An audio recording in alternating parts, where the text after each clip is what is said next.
Price the lord. Hallelujah. ದೇವರ ನಾಮಕ್ಕೆ ಸ್ತೋತ್ರವಾಗಲಿ. ಪ್ರಾರ್ಥನೆ ಮಾಡಿಕೊಳ್ಳೋಣ. ಸರ್ವ ಸೃಷ್ಟಿಕರ್ತನಾದ ತಂದೆಯ ದೇವರೇ, ಮಗನ ದೇವರೇ, ಪರಿಶುದ್ಧಾತ್ಮನೇ, ನಿಮ್ಮ ನಾಮಕ್ಕೆ ಸ್ತೋತ್ರ ಸ್ವಾಮಿ. ಈ ದಿವಸವು ಈ ಸಮಯವು ಕೂಡ ನಿಮ್ಮಿಂದ ನೇಮಕವಾದಂತಹ ದಿವಸ, ಸಮಯದಕ್ಕಾಗಿ ನಿಮಗೆ ಸ್ತೋತ್ರ. ಈ ದಿವಸದ ಸಂದೇಶದ ಭಾಗವನ್ನು ಕೂಡ ಹೇರಳವಾಗಿ ಆಶೀರ್ವದಿಸಿ. ನಿಮ್ಮ ಪ್ರೀತಿ ಸಾಹಿಲ್ಲದೆ ಏನು ಮಾಡಲು ಸಾಧ್ಯವಿಲ್ಲ. ಯೇಸುವಿನ ನಾಮದಲ್ಲಿ ಪ್ರಾರ್ಥಿಸಿದ್ದೇನೆ ನಮ್ಮ ತಂದೆಯೇ, ಆಮೇನ್. ಇದನ್ನು ಕೇಳುತ್ತಿರುವ ನನ್ನ ಸಹೋದರ ಸಹೋದರಿ, ನಿಮಗೂ ನನ್ನ ಹೃದಯಪೂರ್ವಕವಾದಂತಹ ನಮಸ್ಕಾರಗಳು.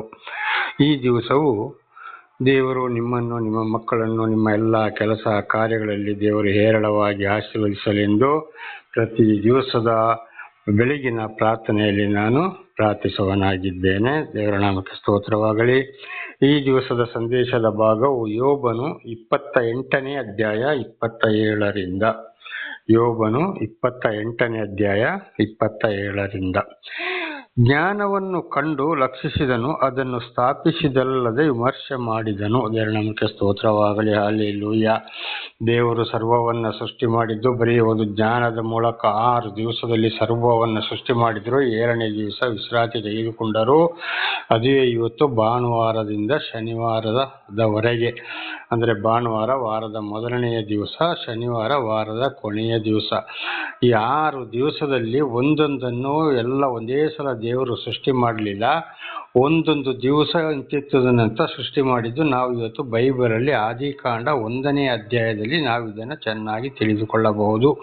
ದೇವರ ನಾಮಕ್ಕೆ ಸ್ತೋತ್ರವಾಗಲಿ. ಹಲ್ಲೆಲೂಯಾ. ಹಾಗೆ ಇವತ್ತು ಅದು ಜ್ಞಾನದಿಂದ ಅವರು ಸೃಷ್ಟಿ ಮಾಡಿದ್ದು. ಹಾಗೆ ಈ ಜ್ಞಾನವನ್ನು ಏನು ಮಾಡಿದರು? ಲಕ್ಷಿಸಿದರು.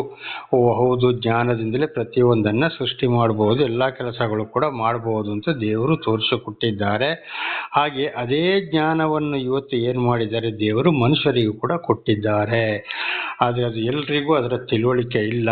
ದೇವರು ಯಾರಿಗೂ ದರ್ಶನ ಕೊಟ್ಟಿದ್ದಾರೋ, ಯಾರನ್ನು ನಡೆಸ್ತಾ ಇದ್ದಾರೋ, ಯಾರಿಗೆ ಜ್ಞಾನವನ್ನು ಕೊಡಬೇಕು ಅಂತ ಮೊದಲೇ ತೀರ್ಮಾನ ಮಾಡಿದ್ದಾರೆ, ಆ ಅಂಥವರಿಗೆ ಮಾತ್ರ ಜ್ಞಾನ. ಅವರು ಅದದು ಜ್ಞಾನದಿಂದ ಪ್ರತಿಯೊಂದು ಅವರ ಜೀವನ ಮಾಡುವ ಕೆಲಸಗಳು, ಹೋಗುವ ಬರುವ ಕಾರ್ಯಗಳನ್ನ ಜ್ಞಾನದಿಂದ ಮಾಡುವವರಾಗಿದ್ದಾರೆ. ದೇವರ ಜ್ಞಾನ ಇಲ್ಲದೆ ಏನು ಮಾಡಲು ಸಾಧ್ಯವಿಲ್ಲ. ಹಾಗೆ ಅದನ್ನು ಸ್ಥಾಪಿಸಿದಲ್ಲದೆ ವಿಮರ್ಶೆ ಮಾಡಿದನು. ಅದನ್ನು ಜ್ಞಾನವನ್ನು ಸ್ಥಾಪಿಸಿದಲ್ಲದೆ ಇದು ಸರಿ ಆಗ್ತದ ಹೋಗ್ತದ ಅಂತ ಹೇಳುವಂಥದ್ದನ್ನ ಅದನ್ನು ದೇವರು ವಿಮರ್ಶೆ ಮಾಡಿದರು, ಅಂದರೆ ಪರಿಶೋಧಿಸಿದರು ಅಂತ ಇದರ ಅರ್ಥ. ಹಾಗೆ ಮತ್ತೆ ಏನು ಮಾಡಿದರು? ಇದು ಸರಿ, ಜ್ಞಾನ ಇಲ್ಲದೆ ಏನು ಮಾಡಲು ಸಾಧ್ಯವಿಲ್ಲ ಅಂತ. ಹಾಗೆ ಮೊಟ್ಟ ಮೊದಲು ಜ್ಞಾನವಿಲ್ಲದೆ ಮನುಷ್ಯನು ಕೂಡ ಏನು ಮಾಡಲು ಸಾಧ್ಯವಿಲ್ಲ. ಈಗ ಉದಾಹರಣೆಗೆ ವಿಜ್ಞಾನಿಗಳು ಏನೇನೋ ಕಂಡುಹಿಡಿತಾರೆ, ಏನೇನೋ ಮಾಡ್ತಾರೆ, ಎಲ್ರಿಗೂ ಗೊತ್ತಿದೆ. ಅದು ಸಾಧಾರಣ ಜ್ಞಾನ ಇದ್ದವರಿಗೆ, ವಿದ್ಯಾವಂತರಿಗೆ ಇದು ಗೊತ್ತಾಗ್ತದೆ. ಆ ಜ್ಞಾನ ಕೂಡ ಯಾರಿಂದ ಬಂತು? ದೇವರಿಂದಲೇ ಬಂತು. ವಿಜ್ಞಾನಿಗಳು ಅಂತ ಹೇಳ್ತೇವೆ. ಅವರಿಗೆ ಜ್ಞಾನ ಇಲ್ಲದೆ ಹೋದರೆ ಅವರ ಕಾರ್ಯಗಳು ನಡೆಯೋದಿಲ್ಲ. ಒಂದೊಂದು ಅವರ ಕೆಲಸಗಳು ಕೂಡ ಫೈಲರ್ ಆಗ್ತವೆ. ಆಗ ಕಾರಣ ಏನದು? ಅದು ದೇವರ ಜ್ಞಾನವಲ್ಲ, ದೇವರ ಪ್ರೀತಿಯಲ್ಲ ಅಂತೇಳಿ. ಹಾಗೆ ದೇವರು ಏನು ಮಾಡಿದರು? ಜ್ಞಾನವನ್ನು ಕಂಡು ಲಕ್ಷಿಸಿದನು, ಅದನ್ನು ಸ್ಥಾಪಿಸಿದಲ್ಲದೆ ವಿಮರ್ಶೆ ಮಾಡಿದನು ಅಂತ ದೇವರು. ನಾವು ಹಾಗೆ ಇವತ್ತು ಏನು ಮಾಡ್ತಾರೆ? ಒಂದೊಂದು ಸಲ ಮನುಷ್ಯರು ಕೂಡ ಹೇಳ್ತಾರೆ, ನೋಡಪ್ಪ ಅವನು ಒಳ್ಳೆ ಜ್ಞಾನವಂತ, ಅವನು ಬುದ್ಧಿವಂತ, ಒಳ್ಳೆ ಜ್ಞಾನತನದಿಂದಲೇ ಎಲ್ಲ ಕೆಲಸ ಕಾರ್ಯಗಳನ್ನು ಮಾಡ್ತಾ ಇದ್ದಾನೆ ಅಂತ. ಆಗ ಅದು ಯಾರಿಂದ ಬಂತು? ದೇವರಿಂದ ಬಂತು ಜ್ಞಾನ. ದೇವರ ನಾಮಕ್ಕೆ ಸ್ತೋತ್ರ. 28. ಆಮೇಲೆ ಮನುಷ್ಯರಿಗೆ ಇಗೋ ಕರ್ತನ ಭಯವೇ ಜ್ಞಾನವು ಅಂತ ಹೇಳಿದ್ರು. ಇಗೋ ಕರ್ತನ ಭಯವೇ ಜ್ಞಾನವು ಅಂತ ಯಾರಿಗೆ? ಮನುಷ್ಯರಿಗೆ ಹೇಳಿದ್ದು. ದೇವರು ದರ್ಶನ ಕೊಟ್ಟ ಮೇಲೆ ಹಿಂದಿನ ಜೀವಿತವ್ರದ್ದು ಜ್ಞಾನ ಇಲ್ಲದೆಯೋ ಏನೇನೋ ಪ್ರಾಪಂಚಿಕ ವಿಷಯದಲ್ಲಿ ನಾನಾ ರೀತಿ ತಪ್ಪಿ ಹೋಗಿರ್ಬೋದು. ಆದರೆ ದೇವರು ದರ್ಶನ ಕೊಟ್ಟವರಿಗೆ ಜ್ಞಾನವನ್ನು ಕೊಟ್ಟ ಮೇಲೆ ಅವರು ದೇವರಲ್ಲಿ ಭಯ ಭಕ್ತಿ ಇಟ್ಟು, ಹೌದು ನಾನು ಹಿಂದಿನ ಜೀವಿತದಂದು ಈ ರೀತಿ, ಇವತ್ತು ಹುಡುಗರಾಗಲಿ ಹುಡುಗಿಯರಾಗಲಿ, ಸಾಧಾರಣ ಮಧ್ಯ ವಯಸ್ಸಿನವರಾಗಲಿ, ಏನೇ ಆಗಿರಲಿ, ಹಿಂದೆ ನನ್ನ ಜೀವಿತ ಈ ರೀತಿ ಇತ್ತು, ನಾನು ಈ ರೀತಿ ನಡ್ಕೊಂಡೆ, ತಪ್ಪಾಯಿತು, ಅದರಿಂದ ಎಷ್ಟೋ ಕಷ್ಟ ಸಂಕಟ ದುಃಖಗಳನ್ನ ಅನುಭವಿಸಿದೆ, ನನ್ನ ಕುಟುಂಬವೇ ಹಾಳಾಯಿತು, ಸಂಸಾರವೇ ಹಾಳಾಯಿತು, ನನ್ನ ಜೀವನವೇ ಹಾಳಾಯಿತು. ಆಮೇಲೆ ದೇವರು ನನಗೆ ದರ್ಶನ ಕೊಟ್ಟರು, ನನ್ನ ಮರಣದ ಪಾಶೆಂದರು ಮೇಲೆ ಎತ್ತಿದ್ರು, ಈಗ ವಿಶೇಷವಾದ ಜ್ಞಾನವನ್ನು ಕೊಟ್ಟು ನನಗೆ ನಡೆಸ್ತಾ ಇದ್ದಾರೆ ಇನ್ನು ಅಂತೇಳಿ ದೇವರ ಮೇಲೆ, ಸರ್ವ ಸೃಷ್ಟಿಕರ್ತನಾದ ಭಗವಂತ ಪರಮಾತ್ಮನು ಆನ ಮೇಲೆಯೂ ನಾವು ಭರವಸೆ ಇಟ್ಟು ನಾವು ನಡಿಬೇಕಾದ್ರೆ ಅದಕ್ಕೆ ಜ್ಞಾನವೇ ದೇವರೇ ಇತರರ ಮೂಲಕ ನಮಗೆ ತಿಳಿಯಪಡಿಸಿದ ಮೇಲೆ ದೇವರ ಕಡೆಗೆ ನಮ್ಮ ಜ್ಞಾನವನ್ನು ನಾವು ಹರಿಸದಿದ್ದರೆ ಖಂಡಿತವಾಗಿಯೂ ನಮ್ಮ ಕಾರ್ಯಗಳು ಮತ್ತೆ ನೆರವೇರುವುದಿಲ್ಲ. ದೇವರು ದರ್ಶನ ಕೊಟ್ಟ ಮೇಲೆ ಯಾರಿಗೆ ದೇವರಲ್ಲಿ ಭಯ, ಭಕ್ತಿ, ಪ್ರೀತಿ ಇದೆಯೋ ಅಂದರೆ ಮಾತ್ರ ಅಂಥವರಿಗೆ ಸರಿಯಾದ ಜ್ಞಾನ. ಆಗ ಜ್ಞಾನ ಯಾರಿಂದ ಬರ್ತದೆ? ದೇವರಿಂದ ಬರ್ತದೆ. ದೇವರ ನಾಮಕ್ಕೆ ಸ್ತೋತ್ರವಾಗಲಿ. ಹಲ್ಲೆಲೂಯಾ. ದುಷ್ಟತನವನ್ನು ಬಿಡುವುದೇ ವಿವೇಕವು ಎಂದು ಹೇಳಿದನು. ನೋಡಿ, ಹಿಂದಿನ ಜೀವಿತ ಅದನ್ನೇ ಹೇಳಿದ್ದು. ಇದನ್ನು ಬಹಳ ಸಲ ಕೂಡ ನಾವು ತಿಳ್ಕೊಂಡಿದ್ದೇವೆ. ಮತ್ತು ಯೋಬರು ಏನು ಮಾಡಿದ್ದಾರೆ? ಅವರ ವಿರೋಧಿಗಳಿಗೆ ಅದನ್ನೇ ಎಚ್ಚರಿಸ್ತಾ ಬಂದರೆ ಅವರಿಗಿಷ್ಟೇ ಹೇಳಿದರು, ದುಷ್ಟತನವನ್ನು ಅವರು ಬಿಡಲಿಲ್ಲ. ಹಾಗೆ ಇವತ್ತು ನಮ್ಮಲ್ಲಿ ಕೂಡ ಅನೇಕರಿಗೆ ಇಷ್ಟೇ ತಿಳಿಸಿದರು, ಮಾಡಿದರು, ಹೇಳಿದ್ರು ಕೂಡ ಅವರು ದುಷ್ಟತನವನ್ನು ಬಿಡೋದಿಲ್ಲ. ನೋಡಪ್ಪ, ಉದಾಹರಣೆಗೆ ವಿಗ್ರಹಾರಾಧನೆಗೆ ಹೋಗಬೇಡ, ಮಾಯಾ ಮಂತ್ರ ಜ್ಯೋತಿಷರಿಗೆ ಹೋಗಬೇಡ, ಅದು ಎಲ್ಲ ಸುಮ್ಮನೆ ಒಂದು ಮೂಢನಂಬಿಕೆಗಳು, ಒಂದು ಸೈತಾನ ಕಾರ್ಯಗಳು, ತಾಯ್ತಿ ತಗಳ, ಆ ಪೂಜೆ ಈ ಪೂಜೆ, ಎಷ್ಟೆಷ್ಟು ಇವತ್ತು ದೇವಸ್ಥಾನಗಳಲ್ಲಿ ಬೋರ್ಡ್ ಹಾಕಿರ್ತಾರೆ. ನಿಜವಾಗಿ ದೇವರಿಗೆ ಪೂಜೆ ಬೇಕಾ? ಆ ದೇವರಿಗೆ ದುಡ್ಡು ಬೇಕಾ? ಅದಕ್ಕೆ ಇಷ್ಟು ತಿಳಿ ನಿಗದಿ ಮಾಡಿದಾರ? ಇಲ್ಲ. ಇದು ಇವತ್ತು ಅನೇಕ ದೇವಮಾನವರು, ಗುರೂಜಿಗಳು, ಮಠಾಧೀಶ್ವರಗಳು ಅವರು ಇವರು ಅಂತ ಹೇಳಿಕೊಂಡು ಹಣ ಸಂಪಾದನೆ ಮಾಡಿ ಅವರ ಜೀವನವನ್ನು ನಡೆಸಲಿಕ್ಕೆ ಇತರರಿಗೆ ಮಾಡುವಂಥ ಮೋಸ. ದೇವರು ದರ್ಶನ ಕೊಟ್ಟ ಮೇಲೆ ಯಾವುದೇ ಇರ್ಬೋದು, ಅವರವರಿಗೆ ಅದದು ಗ್ರಂಥ, ಇವತ್ತು ವೇದಗಳಿರ್ಬೋದು, ಮಹಾಭಾರತ ಇರ್ಬೋದು, ಭಗವದ್ಗೀತೆ ಇರ್ಬೋದು, ಕುರಾನ್ ಇರ್ಬೋದು, ಬೈಬಲ್ ಇರ್ಬೋದು, ಅವರವರಿಗೆ ಅದದು ಧರ್ಮದ ಮೇಲೆ ದೇವರ ವಿಷಯವನ್ನು ದೇವರು ತಿಳಿಯಪಡಿಸಿದಾಗ, ಆಮೇಲೆ ದೇವರ ಭಯ ಭಕ್ತಿಯಲ್ಲಿ ಕೇಳಿ ನಡೆದಾಗ ಏನು ಹೇಳಿದ್ದಾರೆ ದೇವರು, ನಾವು ಶಾಂತಿ ಸಮಾಧಾನದಲ್ಲಿ ಒಳ್ಳೆ ರೀತಿಯಲ್ಲಿ ಜೀವಿಸಬೇಕು ಅಂತ ತಿಳಿಸಿದಾಗ ನಡ್ಕೊಂಡ್ರೆ ಅದುವೇ ಸಾಕು. ದೇವರಿಗೆ ರೂಪವಿಲ್ಲ. ಯಾವುದೇ ಈಗ ಉದಾಹರಣೆಗೆ ನಾವು ಈಶ್ವರ, ಶಿವ, ಪರಮೇಶ್ವರ ದೇವರಲ್ಲೋ ಸರ್ವ ಸೃಷ್ಟಿಗತ ದೇವರೇ, ಆದರೆ ಅವರಿಗೆ ರೂಪವಿಲ್ಲ. ಅದು ಸುಮ್ಮನೆ ಕೈ ಕೆಲಸದವರು ಮಾಡುವಂಥದ್ದು. ಅದೇ ರೀತಿ ಇವತ್ತು ಯೇಸು ಅಂತ ಹೇಳ್ತಾರೆ, ಯೇಸುವಿನ ರೂಪ ಮಾಡಿಕೊಂಡು ಕೂಡ ಒಂದು ವರ್ಗದವರು ವಿಗ್ರಹಾರಾಧನೆ ಮಾಡ್ತಾ ಇದ್ದಾರೆ, ಜಾತ್ರೆ ಹಬ್ಬ ಹುಣ್ಣಿಮೆ ಮಾಡ್ತಾರೆ. ಇದೆಲ್ಲ ದೇವರಿಗೆ ಬೇಡವಾದದ್ದು. ಪ್ರಾಣಿ ಬಳಿ ಎಲ್ಲ ಕೊಡ್ತಾರೆ, ಪಕ್ಷಿ ಬಳಿ ಕೊಡ್ತಾರೆ, ಇದು ಕೂಡ ತಪ್ಪೆ. ದೇವರಿಗೆ ಏನು ಬೇಕಾಗಿಲ್ಲ. ಅನೇಕರು ದೇವರನ್ನು ಹುಡುಕಿಕೊಂಡು ಅಲ್ಲಿಗೆ ಇಲ್ಲಿಗೆ ಅಂತೇಳಿ ಹೋಗ್ತಾರೆ, ನಮ್ಮ ಕಷ್ಟ ತಪ್ಪೋದಿಲ್ಲ ಅಂತೇಳಿ. ಯಾವುದು ಬೇಕಾಗಿಲ್ಲ. ದೇವರ ದರ್ಶನವಾದ ಮೇಲೆ ದೇವರಲ್ಲಿ ಭಯ ಭಕ್ತಿ ಪ್ರೀತಿ ಇಟ್ಟು ಜೀವಿಸುವುದಾದರೆ, ಆ ದೇವರ ವಾಕ್ಯವನ್ನು ಕೇಳಿ ಕೆಟ್ಟ ದುಷ್ಟತನವನ್ನು ಬಿಟ್ಟು ಜೀವಿಸಿದರೆ ಅದುವೇ ಶಾಂತಿ ಸಮಾಧಾನ, ದೇವರಿಗೆ ಪ್ರೀತಿ. ಈಗ ಒಬ್ಬನು ಕುಡಿತಾನೆ, ನೋಡಪ್ಪ ಕುಡಿಬೇಡ, ಕುಡಿದು ಇನ್ನು ಹೆಂಡತಿ ಮಕ್ಕಳು ಹಾಳಾಗ್ತಾರೆ, ಹೊಡೆದಾಟ, ಹೆಂಡತಿ ಕೊಲೆ, ಮಕ್ಕಳು ಕೊಲೆ, ಮಕ್ಕಳಿಗೆ ವಿದ್ಯಾಭ್ಯಾಸ ಇಲ್ಲ, ಸರಿಯಾದ ಊಟ ಇಲ್ಲ, ಸರಿಯಾದ ಒಂದು ಮನೆ ಇಲ್ಲ, ಹಾಕ್ಲಿಕ್ಕೆ ಒಂದು ಬಟ್ಟೆ ಇಲ್ಲ, ನಾನಾ ಥರದ ಕಷ್ಟ ಸಂಕಟ. ಆಮೇಲೆ ನೀನು ಕುಡಿದು ನಿನಗೂ ನಾನಾ ಥರದ ಕಾಯಿಲೆಗಳು ಬರುತ್ತವೆ, ಅದರಿಂದಲೇ ಮರಣ ಹೊಂದಬಹುದು. ಹೊಡೆದಾಟ ಜೈಲುಗಳು ಕೂಡ ಆಗ್ತವೆ. ದಯವಿಟ್ಟು ಕುಡಿಯೋದು ಬೇಡ ಅಂತ ಹೇಳಿದಾಗ ಅದುವೇ ದೊಡ್ಡ ಪಾಪವಾಗಿ ಮಾರ್ಪಡ್ತದೆ ಅಂತ ಹೇಳಿದಾಗ ಅವನು ಕುಡಿಯೋದನ್ನ ಬಿಟ್ಟು ದೇವರ ಬಳಿಗೆ ಬಂದಾಗ ಅಲ್ಲಿ ಏನಾಗ್ತದೆ? ದೇವರ ಆಶೀರ್ವಾದ. ಆಗ ದುಷ್ಟತನವನ್ನು ಬಿಟ್ಟರೆ ಮತ್ತೆ ಕದಿಯೋದು, ಸುಳ್ಳು ಹೇಳೋದು, ವ್ಯಭಿಚಾರ ಅಂದರೆ ಸೊಳ್ಳೆತನ, ನಾನಾ ರೀತಿಯಲ್ಲಿ 10 ದಶಾಜ್ಞೆಗಳಿಗೆ ವಿರುದ್ಧವಾಗಿ ನಡೆಯುವುದೇ ದುಷ್ಟತನ. ಅದಕ್ಕೆ 10 ಆಜ್ಞೆಗಳನ್ನು ದೇವರು ಸೀನಾಯಿ ಬೆಟ್ಟದಲ್ಲಿ ಅಂದರೆ ಹಿಮಾಲಯ ಪರ್ವತದಲ್ಲಿ ದೇವರು ಮೋಶ ಅಂದರೆ ನೀರಿನಿಂದ ಎತ್ತಲ್ಪಟ್ಟವನ ಮುಖಾಂತರ ದೇವರು ಆಗಿನಿಂದ ದೇವರಿಂದ ಆರಿಸಿಕೊಂಡವರಿಗೆ ಕೊಟ್ಟರು. ಹಾಗೆ ಅದನ್ನೇ ಇವತ್ತು ನಾವು ಕೂಡ ಆಗಾಗ ತಿಳಿದುಕೊಳ್ಳುವಂಥದ್ದು. ದೇವರ ನಾಮಕ್ಕೆ ಸ್ತೋತ್ರವಾಗಲಿ. ಹಾಗೆ ಇವತ್ತು ದೇವರು ಫಸ್ಟ್ ಜ್ಞಾನವನ್ನು ಉಪಯೋಗಿಸಿ ಅದನ್ನು ವಿಮರ್ಶೆ ಮಾಡಿ ಆಮೇಲೆ ಮನುಷ್ಯರಿಗೆ ಜ್ಞಾನವನ್ನು ಕೊಟ್ಟಿದ್ದು ದೇವರು. ಇದು ಎಲ್ರಿಗೂ ಇಲ್ಲ. ಇವತ್ತು ಅನೇಕರು ದೇವರನ್ನ ತಿಳ್ಕೊಟ್ಟವರು, ಗ್ರಂಥಗಳನ್ನು ಓದೋರು, ದೇವಮಾನವರು ಅಂತ ಹೇಳಿಕೊಂಡು ನಾನಾ ರೀತಿ ನಾವು ಇವತ್ತು ಮಾಧ್ಯಮಗಳಲ್ಲಿ ನೋಡ್ತೇವೆ. ಏನೇನೋ ಬೇಡದ ಕೆಲಸಗಳನ್ನು ಮಾಡಿ ಆಮೇಲೆ ರಾಜಕಾರಣಿಗಳನ್ನ ಇಟ್ಕೊಂಡು ಕೋಟಿ ದುಡ್ಡು ಕೊಟ್ಟು ಕೇಸನ್ನು ಮುಚ್ಚಿ ಹಾಕುವಂಥದ್ದು. ಇಂಥವರಿಗೆಲ್ಲ ಸರಿಯಾದ ಶಿಕ್ಷೆ ಕಾದಿದೆ. ಈ ಭೂಲೋಕದಲ್ಲಿ ಸಾಯುವುದಕ್ಕಿಂತ ಮೊದಲು, ಆಮೇಲೆ ಸತ್ತ ಮೇಲೆ ಆತ್ಮಕ್ಕೆ ನ್ಯಾಯ ತೀರ್ಪು ಇದೆ, ಸ್ವರ್ಗ ನರಕ ಅಂತ ಹೇಳುವಂಥದ್ದು. ಅವತ್ತು ಅಗ್ನಿಕುಂಡದಲ್ಲಿ ಬೇಯಬೇಕಾಗ್ತದೆ. ಇದು ಸರ್ವ ಸೃಷ್ಟಿಕರ್ತನಾದ ದೇವರ ಮಾತನ್ನು ಹೇಳುವನಾಗಿದ್ದೇನೆ. ಖಂಡಿತವಾಗಿ ಈ ಲೋಕದಲ್ಲಿ ಈ ಲೋಕದಲ್ಲಿ ಲಂಚಕ್ಕೋಸ್ಕರ ಲಾಯರ್ಗಳು ಇದ್ದಾರೆ, ಅವರ ಮುಖಾಂತರ ಗೆಲ್ಲಬಹುದು. ಆದರೆ ಆ ಕೋರ್ಟಿನಲ್ಲಿ ಯಾವ ಲಾಯರು ಅಲ್ಲಿ ವಾದ ಮಾಡೋಕ್ಕಾಗೋದಿಲ್ಲ. ದೇವರ ತೀರ್ಪೇ. ದೇವರ ನಾಮ ನಾಮಕ್ಕೆ ಸ್ತೋತ್ರವಾಗಲಿ. ಹಾಗೆ ದೇವರು ನಮಗೆ ದರ್ಶನ ಕೊಟ್ಟ ಮೇಲೆ ಸತ್ಯವನ್ನು ತಿಳಿಸ್ತಾ ಬಂದಾಗ ಅದರಂತೆ ನಾವು ನಡೆಯಬೇಕು. ದೇವರ ನಾಮಕ್ಕೆ ಸ್ತೋತ್ರವಾಗಲಿ. ಹಲ್ಲೆಲೂಯಾ. ಇಲ್ಲಿಗೆ ಯೋಬ 28ನೇ ಅಧ್ಯಾಯ ಮುಕ್ತಾಯವಾಯಿತು. 29ನೇ ಅಧ್ಯಾಯಕ್ಕೆ ಹೋಗೋಣ. 29:1. ತರುವಾಯ ಯೋಬನು ಮತ್ತೆ ಪ್ರಸ್ತಾಪವನ್ನೆತ್ತಿ ಇಂತೆಂದನು. ನೋಡಿ, ಮತ್ತೆ ವಿರೋಧಿಗಳಿಗೆ ಮಾತನಾಡ್ತಾ ಇದ್ದಾನೆ. ಏನು? ಅಯ್ಯೋ, ನಾನು ಹಿಂದಿನ ತಿಂಗಳುಗಳಲ್ಲಿ ಇದ್ದಂತೆ ಈಗಲೂ ಇದ್ದರೆ ಎಷ್ಟೋ ಸಂತೋಷವಾಗಿತ್ತು.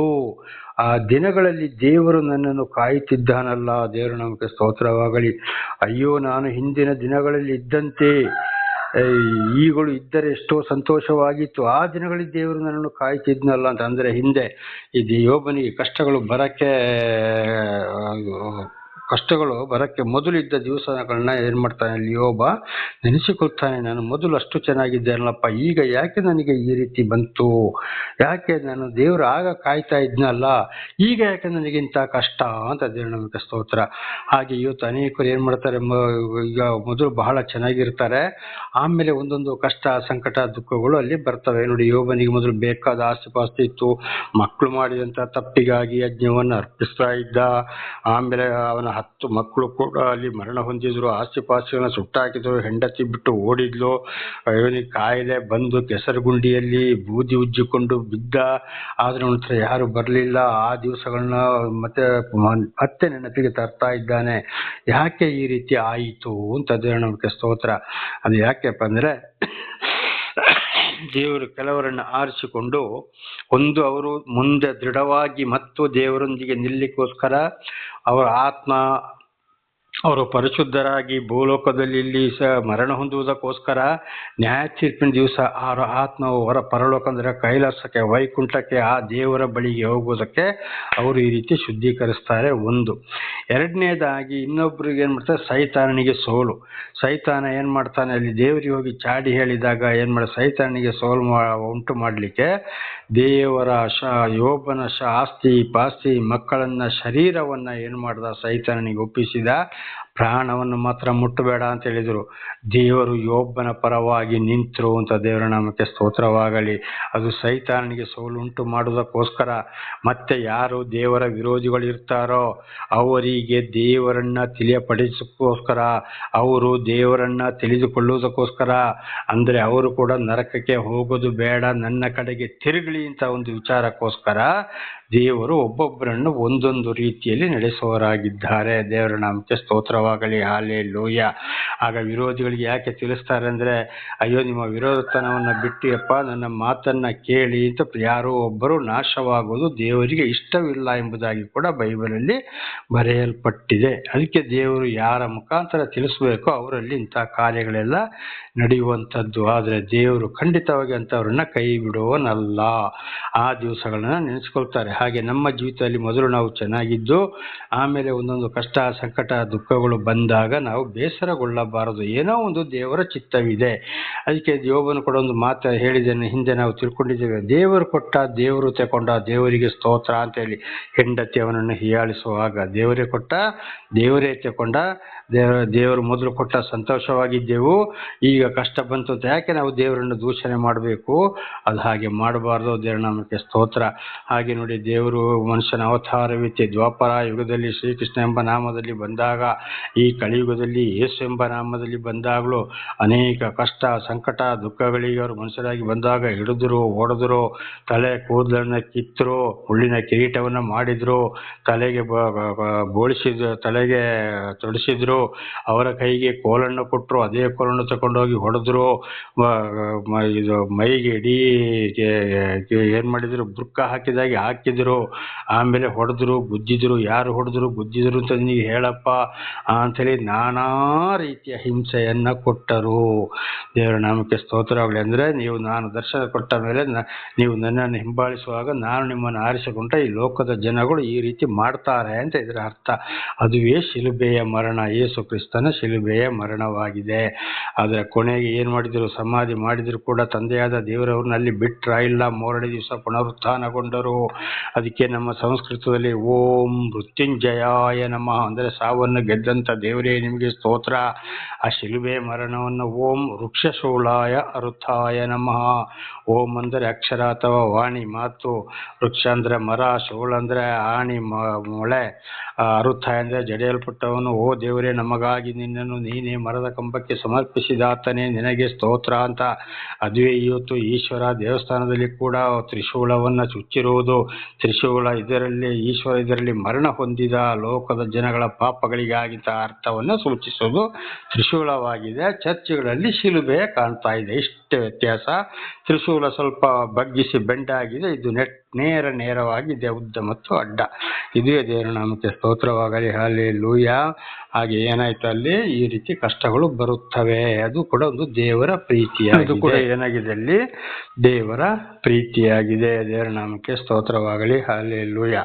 ಹಾಗೆ ನಾವು ಕೂಡ ಬಹಳ ಚೆನ್ನಾಗಿ ಅರ್ಥ ಮಾಡಿಕೊಳ್ಳಬೇಕು. 3ನೇ ವಚನ 29:3. ಆತನ ದೀಪವು ನನ್ನ ತಲೆಯ ಮೇಲೆ ಪ್ರಕಾಶಿಸುತ್ತಿತ್ತು, ಆತನ ಬೆಳಕಿನಿಂದ ಕತ್ತಲಲ್ಲೂ ಸಂಚರಿಸುತ್ತಿದ್ದೆನು. ಅಂದರೆ ಕಷ್ಟಗಳು ಬರಕ್ಕೆ ಮೊದಲು ಆತನ ದೀಪವು ನಾನು ಹೋದಲ್ಲಿ ಬಂದಲ್ಲಿ ಎಲ್ಲವೂ ನನ್ನನ್ನು ಕಾಯ್ತಾ ಇದ್ದ. ನನಗೆ ಬೇಕಾದಷ್ಟು ಅಕ್ಷರ ಇತ್ತು, ನನಗೆ ಐಶ್ವರ್ಯ ಇತ್ತು, ಆ ತಲೆಯ ಮೇಲೆ ಪ್ರಕಾಶಿಸುತ್ತಿತ್ತು, ನನ್ನ ಹೋದಲೆಲ್ಲ ನಡೆಸ್ತಾ ಇದ್ದ. ನನಗೆ ಎಲ್ಲಿಯೂ ಕತ್ತಲೆ, ನನ್ನ ಪಾಪಮಯ ಜೀವಿತವೇ ನನ್ನಲ್ಲಿ ಇರಲಿಲ್ಲ. ಬಹಳ ಚೆನ್ನಾಗಿ ನಾನು ಜೀವಿಸ್ತಾ ಇದ್ದೆ. ಆತನ ಬೆಳಕಿನಿಂದ ಕತ್ತಲಲ್ಲೂ ಸಂಚರಿಸುತ್ತಿದ್ದನು. ರಾತ್ರಿ ಹೋಗುವಾಗಲೂ ಬರುವಾಗಲೂ ನಾನು ಎಲ್ಲಿ ಎಡವುತ್ತಿರಲಿಲ್ಲ, ಚೆನ್ನಾಗಿ ಹೋಗ್ತಾ ಇದ್ದೆ, ಬರ್ತಾ ಇದ್ದೆ. ದೇವರ ಒಂದು ಪ್ರಕಾಶವು ನನಗೆ ಕಾಣ್ತಾ ಇತ್ತು ಅಂತೇಳಿ ಯೋಬ ಅದನ್ನು ಕೂಡ ಅಲ್ಲಿ ಏನು ಮಾಡ್ತಾನೆ, ಯೋಚನೆಗೆ ತರ್ತಾ ಇದ್ದಾನೆ. ಹಾಗೆ ನಮ್ಮ ಜೀವಿತದಲ್ಲಿ ಕೂಡ ಅದುವೇ. ದೇವರ ನಾಮಕ್ಕೆ ಸ್ತೋತ್ರವಾಗಲಿ. ನನ್ನ ಸಹೋದರ ಸಹೋದರಿಯರೇ, ಇದನ್ನು ಕೂಡ ನಾನು ಬಹಳ ಹೇಳಿದ್ದೇನೆ. ಒಂದ್ಸಲ ನಮ್ಮ ಕುಟುಂಬದ ಸಂಸಾರದಲ್ಲಿ ಒಬ್ಬರ ಮನೆಗೆ ನಾನು ಹೋದಾಗ ರಾತ್ರಿ ಅಲ್ಲಿ ಅವರು ನನಗೆ ಚಿಕನ್ ಸಾರು ಊಟವನ್ನು ಕೊಡ್ತಾ ಇದ್ರು. ಆ ಮನೆ ಸ್ತ್ರೀಯ ಗಂಡ ಹೋಗಿ ಕುಡ್ಕೊಂಡು ಬಂದ. ಓ, ಇವನು ಕ್ರಿಶ್ಚಿಯನ್ ತಿಳ್ಕೊಡು. ನಾನು ಊಟ ಮಾಡ್ತಾ ಇದ್ದಾಗಲೇ ನನಗೆ ಹೊಡೆಯೋಕ್ಕೆ ಬಂದ. ಆಗ ರಾತ್ರಿ ಹೆಚ್ಚಿನ ಅಂಶ ಒಂದು 10 ಗಂಟೆ ಮೇಲೆ ಆಗಿರಬಹುದು. ಹೆಂಡತಿ ಎಷ್ಟು ತಡೆದ್ರು ಇವನು ನಿಲ್ಲುವುದೇ ಇಲ್ಲ. ಆಗ ಪ್ಯಾಕೆಟ್ ಸರಾಯಿ ಮರಲ್ಪಡುತ್ತಿತ್ತು. ಕುಡ್ಕೊಂಡು ಬಂದು ಹೊಡೆಯೋಕ್ಕೆ ಬಂದ. ಬೇಗನೆ ಊಟ ಮಾಡಿ ಆ ಪ್ಲೇಟ್ ಅಲ್ಲಿ ಇಟ್ಟು ಅಲ್ಲಿಂದ ನಮ್ಮ ಮನೆಗೆ 6 ಕಿಲೋಮೀಟರ್ ನಾವು ನಡಿಬೇಕಾಗ್ತದೆ. ನಡ್ಕೊಂಡು ಬಂದೆ. ನಡ್ಕೊಂಡು ಬರುವಾಗ ಸ್ವಲ್ಪ ದೂರ ಹೋದಾಗ ಹಿಂದಿನಿಂದೊಂದು ಆಟೋ ಬರ್ತಾ ಇತ್ತು. ಅದು ಯಾರು ಅಂತ ಗೊತ್ತಿಲ್ಲ. ತಡೆದೆ, ನಿಲ್ಸಿದ್ರು. ಅಣ್ಣ, ಎಲ್ಲಿಗೆ ಹೋಗ್ತೀರಿ? ನಾವು ಇಂತಲ್ಲಿ ಹೋಗ್ತೀವಿ, ಅಲ್ಲಿವರೆಗೆ ಬಿಡ್ತೀರಾ ಅಂತ ಕೇಳಿದೆ. ನಾನು ಬರ್ತೀನಿ. ಆಯ್ತಣ್ಣ, ಹತ್ತಿ ಅಂತೇಳಿ ಅಲ್ಲಿಂದ ನಮ್ಮ ಮನೆಗೆ ಇನ್ನು 6 ಕಿಲೋಮೀಟರ್ ದೂರದವರೆಗೆ ಅಲ್ಲಿ ಬಂದಾಗ ಮತ್ತೆ ನಾನು ಅವರಿಗೆ ಹೇಳ್ದೆ, ಅಣ್ಣ ಇನ್ನು ಅಲ್ಲಿಗೆ ಒಂದು 3 ಕಿಲೋಮೀಟರ್ ನನ್ನ ಬಿಡ್ತೀರಾ, ದುಡ್ಡು ಕೊಡ್ತೀನಿ ಅಂತೇಳಿ. ಆಯ್ತಣ್ಣ, ಹತ್ತಿ ಅಂತ ಹೇಳಿದರು. ತಗೊಬಂದು ಆಟೋದಲ್ಲಿ ಇಬ್ಬರು ಇದ್ರು. ರಾತ್ರಿ ಒಂದು 10:30-11 ಗಂಟೆ ಇರ್ಬೋದು. ತಂದಲ್ಲಿ ಬಿಟ್ಟು ದುಡ್ಡು ಕೊಡೋಕ್ಕೆ ಹೋದಾಗ ಅವರು ದುಡ್ಡು ತಗೊಳ್ಳಿಲ್ಲ. ಅಣ್ಣ, ನೀವು ಒಬ್ಬರೇ ಬರ್ತಾ ಇದ್ದೀರಲ್ಲ, ಆಯ್ತಣ್ಣ ಬೇಡ ದುಡ್ಡು ಅಂತ ಹೇಳಿದರು. ಸಂತೋಷವಾಯಿತು ನೋಡಿ, ದೇವರ ಒಂದು ಸಹಾಯ. ಅಲ್ಲಿಂದ ಮತ್ತೆ 1-1.5 ಕಿಲೋಮೀಟ್ರು ಆನೆಗಳು, ಹುಲಿಗಳು ಇರುವಂಥ ಸ್ಥಳ. ನಮ್ಮ ಮನೆಗೆ ತಲುಪಬೇಕಾದ್ರೆ ಕಾಡು ಪ್ರದೇಶ, ಆ ಕಾಡು ಕೋಣಗಳು ಕೂಡ ಇರುವಂಥ ಸ್ಥಳ ಅದು. ಹಾಗೆ ಅಲ್ಲಿ ದೇವರಿಗೆ ಸ್ತೋತ್ರ ಅಂತ ಹೇಳ್ಕೊಂಡು ಹೋಗಿ ಮನೆಗೆ ತಲುಪಿದೆ. ಏನೂ ತೊಂದರೆ ಆಗಲಿಲ್ಲ. ಬಹಳ ಚೆನ್ನಾಗಿ ಕತ್ಲೆ, ಅದಲ್ಲದೆ ಸಣ್ಣದಾಗಿ ಮಳೆ ಬೇರೆ. ರಾತ್ರಿ ಅಲ್ಲಿಂದ ಮಾರನೇ ದಿವಸ ಅಲ್ಲಿಂದ ನಾನು ವಾಪಸ್ ಬರುವಾಗ ನಾನು ಹೋದ ದಾರಿಯಲ್ಲಿ ಆನೆಗಳು, ಕಾಡು ಕೋಣಗಳು ಎಲ್ಲ ಮರಗಳನ್ನೆಲ್ಲ ಮುರಿದು ಹಾಕಿ ಬಹಳ ದಾರಿಯೇ ಇಲ್ಲದ ಹಾಗೆ ಮಾಡಿದ್ದವು ನೋಡಿ. ಅಂಥ ಸಂದರ್ಭದಲ್ಲಿ ಕೂಡ ದೇವರು ನನ್ನನ್ನು ಕಾದು ರಕ್ಷಿಸಿದರು. ದೇವರ ನಾಮಕ್ಕೆ ಸ್ತೋತ್ರವಾಗಲಿ. ಇಂಥ ಸಾಕ್ಷಿಗಳು ಬೇಕಾದಷ್ಟಿವೆ. ಇದುವೇ ಇಲ್ಲಿ ಯೋಬ ಹೇಳಿದ್ದು ಏನಪ್ಪ ಅಂದರೆ, ಆತನ ದೀಪವು ನನ್ನ ತಲೆಯ ಮೇಲೆ ಪ್ರಕಾಶಿಸಿತು, ಆತನ ಬೆಳಕಿನಿಂದ ಕತ್ತಲಲ್ಲೂ ಸಂಚರಿಸುತ್ತಿದ್ದೇನು. ದೇವರ ನಾಮಕ್ಕೆ ಸ್ತೋತ್ರ. ಎಷ್ಟೋ ಒಂದು ಕಷ್ಟ, ಸಂಕಟ, ದುಃಖಗಳು. ಮತ್ತೆ ಒಂದ್ಸಲ ಮನೆಯಿಂದ ಹೊರಗಾದ ಮೇಲೆ, ದೊಡ್ಡ ಮಗಳ ಮದುವೆ ಆದ ಮೇಲೆ ಅವರನ್ನು ಹೋಗಿ ನೋಡಿಕೊಂಡು ಮಾತಾಡಿಕೊಂಡು ಬರ್ತೇನೆ ಅಂತ ಹೋದಾಗ, ಆಗ ಮನೆಗೆ ಹೋದೆ. ಮನೆಗೆ ಹೆಂಡತಿ ಮಾತ್ರ ಇದ್ಲು.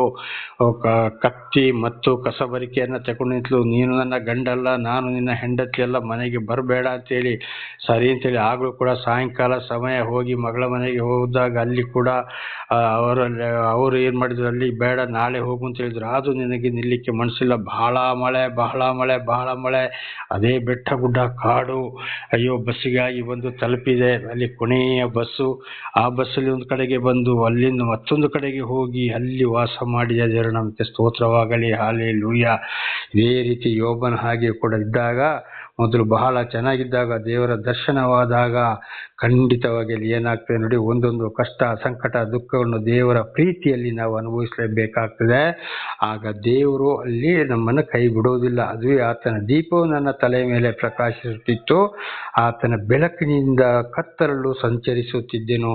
ಬಹಳ ರೀತಿಯಲ್ಲಿ ಕಷ್ಟ ಸಂಕಟ ದುಃಖಗಳಲ್ಲಿ 31 ವರ್ಷ ಜೀವಿತದಲ್ಲಿ, ಅದರಲ್ಲಿ ವಿಶೇಷವಾಗಿ 31 ವರ್ಷ ಜೀವಿತ ಆದರೂ ಕೂಡ ಅದರಲ್ಲಿ ಈಗ ಒಂದು 21 ವರ್ಷ ಜೀವಿತ ದೇವರ ದರ್ಶನವಾದ ಮೇಲೆ ಅಂಥ ಇಂಥ ಕಷ್ಟಗಳಲ್ಲ. ಕಾರಣ ಯಾಕೆಂದರೆ ಅಲ್ಲಿ ಬಹಳ ವಿರೋಧಿಗಳು ಇರ್ತಿದ್ರು. ಆ ವಿರೋಧಿಗಳಿಗೂ ನಾವು ದೇವರ ವಿಷಯವನ್ನು ಯೋಬ ತಿಳಿಸಿದಾಗೆ ತಿಳಿಸಬೇಕಾಗ್ತದೆ, ನಾವು ಕೂಡ ಬಲಗೊಳ್ಳಬೇಕಾಗ್ತದೆ. ಇದುವೇ ಆಗಿದೆ. ಅದಕ್ಕೆ 2 ತಿಮೋಥಿ 3ನೇ ಅಧ್ಯಾಯ 12ನೇ ವಚನದಲ್ಲಿ ಅಪೊಸ್ತಲ ಪೌಲರು ಹೇಳಿದ್ದು, ಕ್ರಿಸ್ತನನ್ನು ಅಂದರೆ ದೇವರನ್ನು ಹಿಂಬಾಲಿಸುವವರಿಗೆ ಈ ಲೋಕದಲ್ಲಿ ಬಹಳ ಕಷ್ಟ ಸಂಕಟ ದುಃಖ ಇದೆ. ಯೋಹಾನ 15ನೇ ಅಧ್ಯಾಯದಲ್ಲಿ ಕೂಡ ಬೈಬಲಿನಲ್ಲಿ ಯೇಸುಸ್ವಾಮಿ ಕೂಡ ಶಿಷ್ಯರಿಗೆ ಅದನ್ನೇ ಹೇಳಿದ್ದು, ನೀವು ನನ್ನನ್ನು ಹಿಂಬಾಲಿಸಿದರೆ ನಿಮಗೆ ಈ ಲೋಕದವರ ಮೇಲೆ ವಿರೋಧಿಗಳಿದ್ದರೆ ಅವರಿಗೆ ನನ್ನ ಮೇಲೆ ಕೋಪ ಇದೆ ಅಂತ ತಿಳ್ಕೊಳ್ಳಿ. ನೀವು ಈ ಲೋಕದವರಲ್ಲ, ನೀವು ಪರಲೋಕದವರು, ಆದ್ದರಿಂದ ನಿಮ್ಮನ್ನು ದ್ವೇಷ ಮಾಡ್ತಾ ಇದ್ದಾರೆ, ಹೆದರಬೇಡಿ ಅಂತೇಳಿ. ದೇವರ ನಾಮಕ್ಕೆ ಸ್ತೋತ್ರವಾಗಲಿ, ಹಲ್ಲೆಲೂಯಾ. ಹಾಗೆ ಇವತ್ತು ದೇವರನ್ನು ನಂಬಿಕೊಂಡವರಿಗೆ ನನಗೆ ಕಷ್ಟ ಸಂಕಟ ನನಗೆ ಏನಿಲ್ಲ, ನಾವು ಚೆನ್ನಾಗಿದ್ದೇವೆ, ದೇವರು ನಮ್ಮನ್ನು ಬಹಳ ಚೆನ್ನಾಗಿ ಇಟ್ಟಿದ್ದಾನೆ ಅಂತ ಹೇಳಿದರೆ ಖಂಡಿತವಾಗಿ ದೇವರಿಂದ ಅವರು ಆಯ್ಕೆಗೊಳ್ಳಲೇ ಇಲ್ಲ. ದೊಡ್ಡ ದೊಡ್ಡ ಮಠಗಳನ್ನ ಕಟ್ಬೋದು, ಬಿಲ್ಡಿಂಗ್ ಕಟ್ಬೋದು, ಎಂತೆಂಥ AC ಕಾರುಗಳಲ್ಲಿ ತಿರುಗಾಡ್ಬೋದು, ಬಟ್ಟೆ ಒಗೆಯೋಕ್ಕೂ ಜನ, ಅಡಿಗೆ ಮಾಡೋಕ್ಕೂ ಜನ, ನಾವು ಕೂತಲ್ಲಿಗೋದು ಗ್ಲಾಸ್ ಕಾಫಿ ಟೀ ಕೊಡೋಕ್ಕೂ ಜನ, ಆಮೇಲೆ ದೊಡ್ಡ ದೊಡ್ಡ ಐಶ್ವರ್ಯಮ್ಮ ಆಡಂಬರ ಜೀವನ, ಹೆಂಡತಿ ಮಕ್ಕಳು ಗಂಡ ಅಲಂಕಾರದ ಜೀವನ ನಡೆಸುವುದಾದರೆ, ಈ ಲೋಕದ ವಿಷಯದೊಂದಿಗೆ ಅವರು ಸ್ನೇಹಚಾರದಲ್ಲಿ ಇರುವುದಾದರೆ ಖಂಡಿತವಾಗಿ ದೇವರಿಂದ ಆಯ್ಕೆಗೊಳ್ಳಲಿಲ್ಲ. ದೇವರ ನಾಮಕ್ಕೆ ಸ್ತೋತ್ರ. ಉದಾಹರಣೆಗೆ ದೇವರೇ ಮನುಷ್ಯನ ಅವತಾರವೆತ್ತಿ ಭೂಲೋಕಕ್ಕೆ ಬಂದಾಗ ಯಾವ ಕಷ್ಟ ಸಂಕಟ ದುಃಖಗಳನ್ನು ಅನುಭವಿಸಿದ್ರು, ಇದನ್ನು ನೋಡಿ ನಾವು ಚೆನ್ನಾಗಿ ಅರ್ಥ ಮಾಡಿಕೊಳ್ಳಬೇಕು. ದೇವರ ನಂಬಿಕೆ ಸ್ತೋತ್ರವಾಗಲಿ.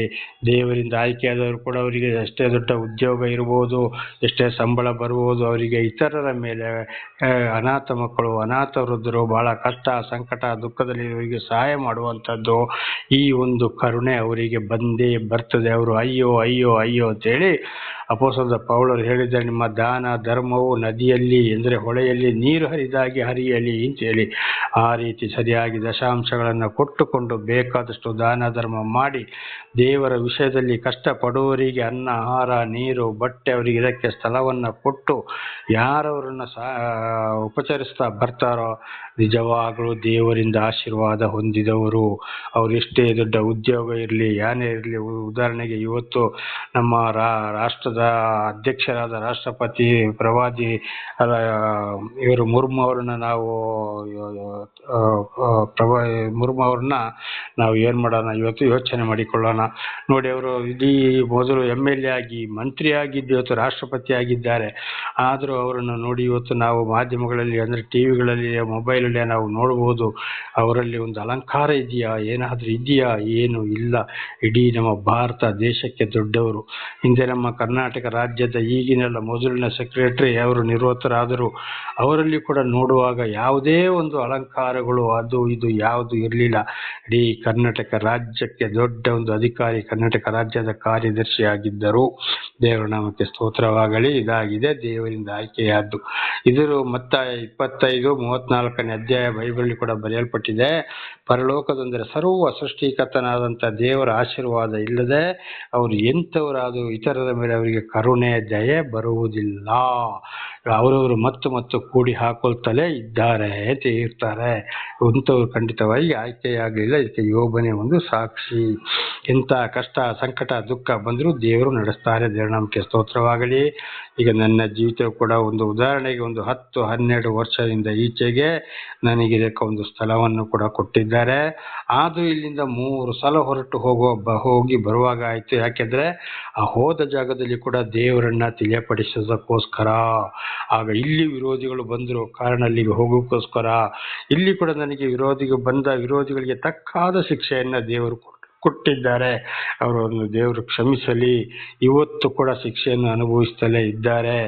ಆಮೇಲೆ ಅವರಿಗೆ ತಿಳಿಯಿತು. ದೇವರ ಸ್ತೋತ್ರವಾಗಲಿ. ಹಲ್ಲೆಲೂಯಾ.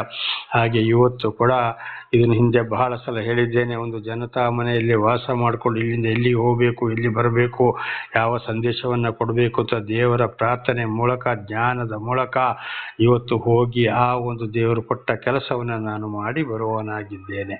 ದೇವರು ನಮಗೆ ಸ್ತೋತ್ರವಾಗಲಿ. ಸಣ್ಣ ಒಂದು ಮನೆಯಾದರೂ ಕೂಡ ನನಗೆ ಬೇಕಾಗಿದ್ದು ಎಲ್ಲವನ್ನು ಕೂಡ ಇವತ್ತು ಅನಾರೋಗ್ಯದ ನಿಮಿತ್ತವಾಗಿ ಒಂದೊಂದು ಸಲ ಬಂದರೂ ಕೂಡ ಅದಕ್ಕೆ ಬೇಕಾದಂಥ ನನಗೆ ಹಣ ಕಾಸನ್ನು ಕೂಡ ದೇವರು ಒದಗಿಸುವವರಾಗಿದ್ದಾರೆ. ಕಾರಣ ದೇವರ ವಿಷಯವನ್ನು ತಿಳಿಸುವುದಕ್ಕೋಸ್ಕರ. ದೇವರ ನಾಮಕ್ಕೆ ಸ್ತೋತ್ರವಾಗಲಿ. ಆದ್ದರಿಂದ ದೇವರ ದರ್ಶನವಾದ ಮೇಲೆ, ಉದಾಹರಣೆಗೆ ಈಗ ನನ್ನ ಮೂಲಕ ಸತ್ಯ ಸುವಾರ್ತೆಯನ್ನು ದೇವರು ನಿಮಗೆ ತಿಳಿಯಪಡಿಸ್ತಾ ಇದ್ದಾರೆ, ದೇವರ ಮಾತನ್ನು. ಆದ್ದರಿಂದ ಕೇಳಿ ಖಂಡಿತವಾಗಿ ಆಶೀರ್ವಾದವನ್ನು ಹೊಂದಿಕೊಳ್ಳಿರಿ. ಇತರರ ಹಾಗೆ ಆಗುವುದು ಬೇಡ. ದೇವರ ನಾಮಕ್ಕೆ ಸ್ತೋತ್ರವಾಗಲಿ. ಹಲ್ಲೆಲೂಯಾ. ಇದನ್ನು ಇನ್ನು ಮುಂದಿನ ದಿವಸಗಳಲ್ಲಿ ಪ್ರತಿ ಭಾನುವಾರ ಒಂದೊಂದು ವಿಷಯಗಳ ಸಂದೇಶ ಕೊಡಬೇಕು ಅಂತಲೇ ಕೂಡ ತೀರ್ಮಾನ ಮಾಡಿ ದೇವರಿಂದ ಒಂದು ಯೋಚನೆ ಬಂದಿದೆ.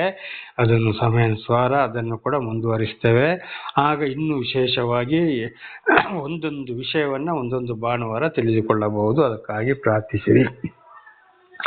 4ನೇ ವಚನ 29:4.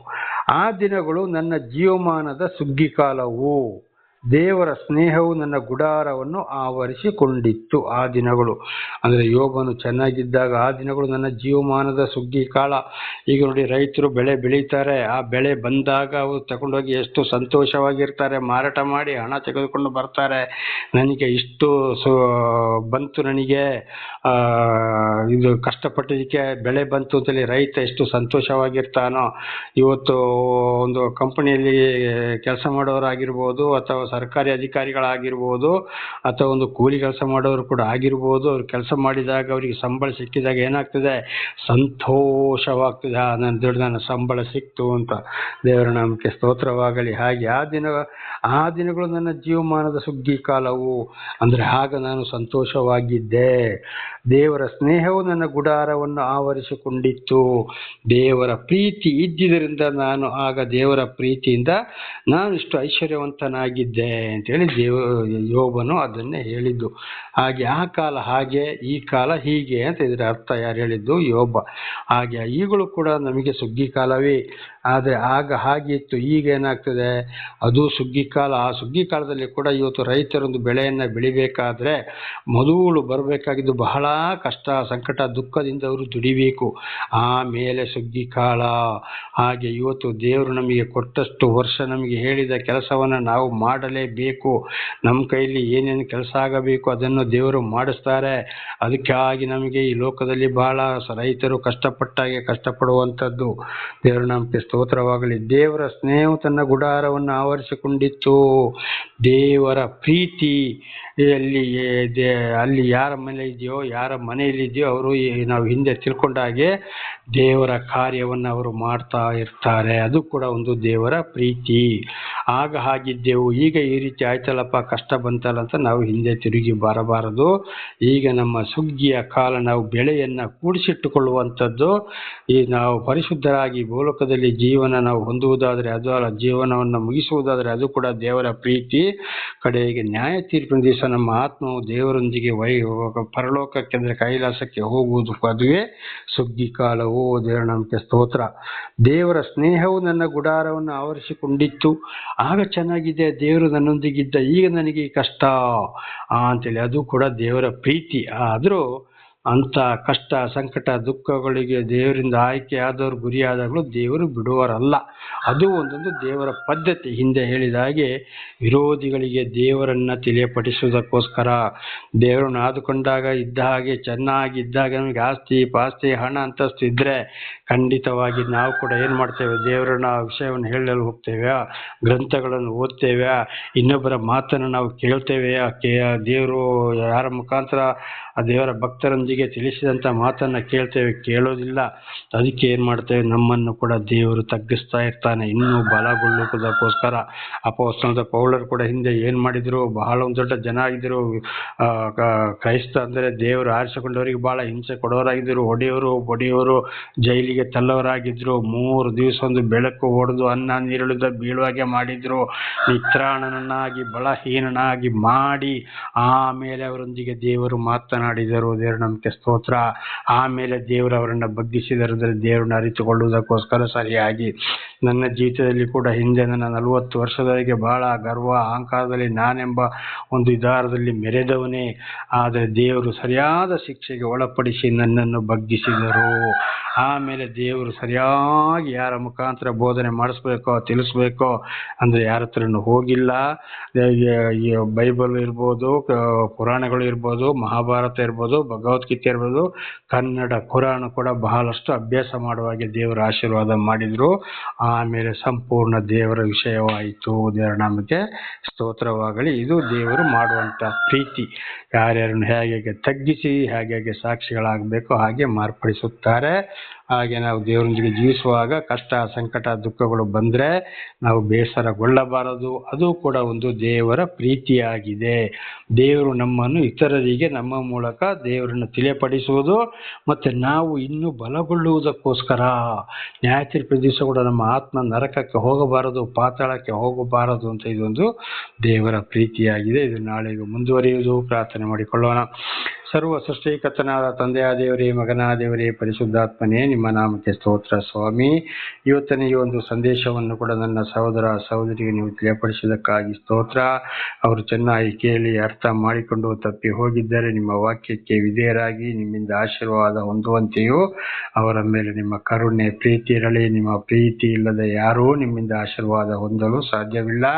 ನನ್ನನ್ನು ಬಿಟ್ಟು ಏನೂ ಮಾಡಲಾರಿರಿ ಎಂಬುದಾಗಿ ಹೇಳಿದ್ದೀರಿ. ಅದರಿಂದ ನಿಮ್ಮ ಒಂದು ಪ್ರೀತಿ ಹೇರಳವಾಗಿ ಅವರ ಮೇಲೆ ಇರಲಿ.